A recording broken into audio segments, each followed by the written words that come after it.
Everyone, सो पिछले video में मैंने आपको प्रेजेंट टेंस का वॉइस कैसे बनाते हैं वो बताया था। आज हम पढ़ेंगे पास्ट टेंस।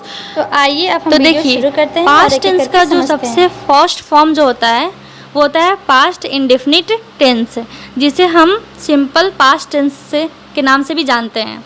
तो अगर हम इसको समझने से पहले आपको कुछ बेसिक बातें समझना है, जैसे कि वाज का हम यूज़ कब करते हैं? जब हमारे पास सिंगुलर सब्जेक्ट होता है, और जब प्लूरल सब्जेक्ट होता है तो हम प्लूरल सब्जेक्ट के साथ वर का यूज करते हैं। जैसे कि ही, सी, इट, ये सब क्या है? सिंगुलर है, तो इसके साथ हम वाज यूज करेंगे। और वी, दे, ये सब क्या होते हैं? प्लूरल होते हैं, तो इनके साथ हम वर का यूज करते हैं। और वाज और वर्ब को हम क्या कहते हैं? Helping verb. ये सब हेल्पिंग वर्ब है।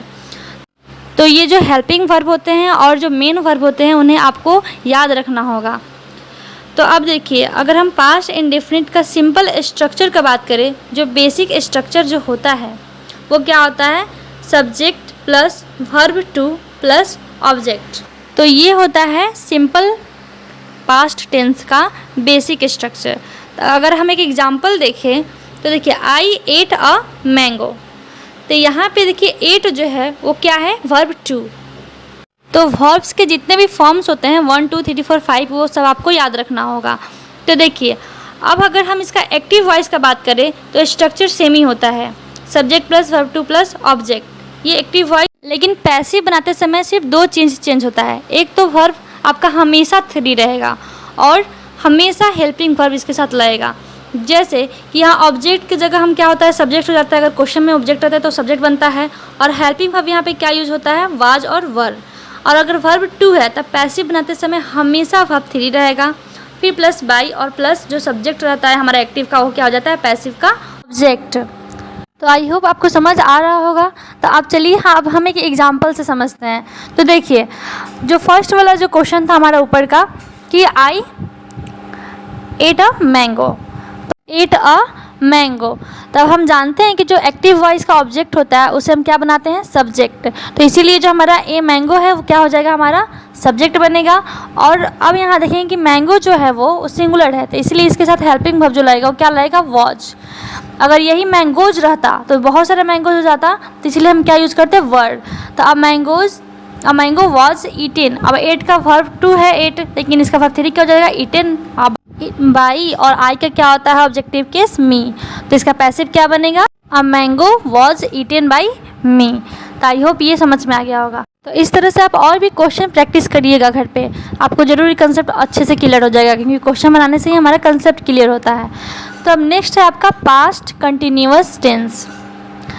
तो देखिए, पास्ट कंटिन्यूअस में भी क्या है कि अगर हम स्ट्रक्चर की बात करें, जो सिंपल स्ट्रक्चर होता है वो क्या होता है? तो वो होता है आपका सब्जेक्ट, फिर होता है आपका वॉज या वर, इसमें हेल्पिंग वर्ब होता है पहले ही, फिर आपका होता है वर्ब फोर, और देन ऑब्जेक्ट। इसके लिए आपको टेंस याद रखना होगा। तो ये आपका सिंपल स्ट्रक्चर होता है। तो देखिए, जहाँ पे अगर हम इसमें अगर आप देखिए कि वॉज और वर जो होता है ये हेल्पिंग वर्ब होता है और ये सिंपल स्ट्रक्चर में प्रेजेंट होता है। तो टेंस आप लोगों को इसके लिए पढ़ना होगा, टेंस आपको ध्यान रखना होगा। तो अगर इसका हम एक्टिव का बात करें तो एक्टिव का भी क्या होगा? ये जो स्ट्रक्चर होगा वो यही होगा, क्योंकि सेंटेंस सिंपल सेंटेंस ही रहता है ना एक्टिव में। तो अब इसका अगर पैसिव बनाएंगे तो क्या होगा? तो एक्टिव का जो ऑब्जेक्ट होता है उसे हम क्या बनाते हैं? सब्जेक्ट। तो एक्टिव में क्या हो जाएगा? सब्जेक्ट। फिर जो हेल्पिंग वर्ब होगा, कंटिन्यूअस है तो हेल्पिंग वर्ब होगा ही, इसमें भी वॉज या वर्ड। लेकिन जब कंटिन्यूअस हो जाता है तो इसमें एक एक्स्ट्रा वर्ड जुड़ जाता है, वो क्या होता है? Being, BEING, being. तो ये आपका एक एक्स्ट्रा वर्ड जुड़ता है।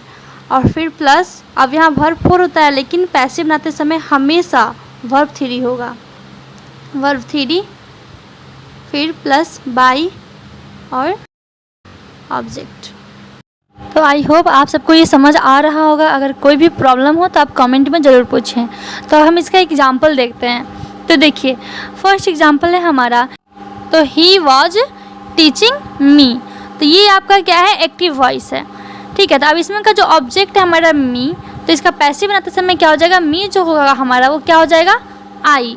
मी का तो इसलिए क्या लिखाएगा? आई के साथ वॉज लगता है तो वॉज, और कंटिन्यूअस है तो इसमें क्या लगेगा, बीइंग, BING, बीइंग। और टीचिंग फॉर 4 है लेकिन पैसिव बनाते समय वर्ब 3, तो टीचिंग का क्या हो जाएगा, टॉट, बाई, और ही का हिम। तो क्या हो जाएगा आपका passive, I was being taught by him. So इस प्रकार बनता है आपका पास्ट कंटिन्यूअस का पैसिव। अब आपका नेक्स्ट टॉपिक जो है वो है पास्ट परफेक्ट टेंस।